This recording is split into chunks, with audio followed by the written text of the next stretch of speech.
കാന യഖൂൽ അവിടുന്ന് പറയാറുണ്ട് ഇഹ്തിമാമുൽ അബ്ദി ബിദംബിഹി ദാഇൻ ഇലാ തർക്കിഹി. ഒരാൾ അവന്റെ പാപത്തിനെ കുറിച്ച് വിഷമിക്കുക, അത് അവന്റെ മനസ്സിലൊരു വലിയൊരു ചിന്തയായി ഞാൻ ചെയ്തു പോയല്ലോ എന്നുള്ള അവസ്ഥയിൽ ഉണ്ടാവുക എന്നുള്ളത് അത് ആ പാപം ഒഴിവാക്കാൻ അവന് ഒരു പ്രേരകമാകുന്ന കാര്യമായിരിക്കും. വനദമുഹു അലൈഹി ദാഇൻ ലിതൗബതിഹി, ആ പാപം ചെയ്ത ഖേദം അത് അവന് തൗബ ചെയ്യാനുള്ള ഒരു കാരണമായി തീരും.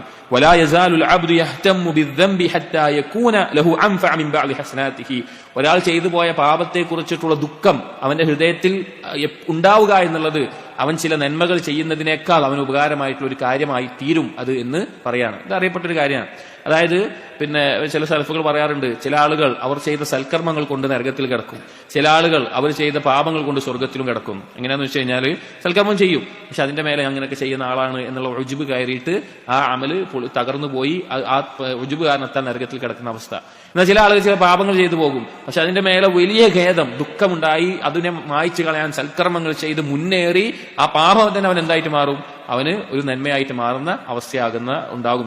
അവൻ ചെയ്യുന്ന മറ്റു ചില നന്മകളെക്കാൾ അവന് ഉപകാരപ്പെടുന്നത് ഈ ഒരു കാര്യമായി തീരുന്ന അവസ്ഥ ഉണ്ടാകുന്നത്. ഇത് അറിഞ്ഞുകൊണ്ട് പാപം ചെയ്യാൻ വേണ്ടിയിട്ടുള്ള ഒരു കാര്യമില്ല, പക്ഷേ പാപം സംഭവിക്കുമ്പോൾ ഉണ്ടാകുന്ന ആ ദുഃഖത്തിന്റെയും വിഷമത്തിന്റെയും പ്രാധാന്യത്തെ അറിയിക്കുന്നതാണ്.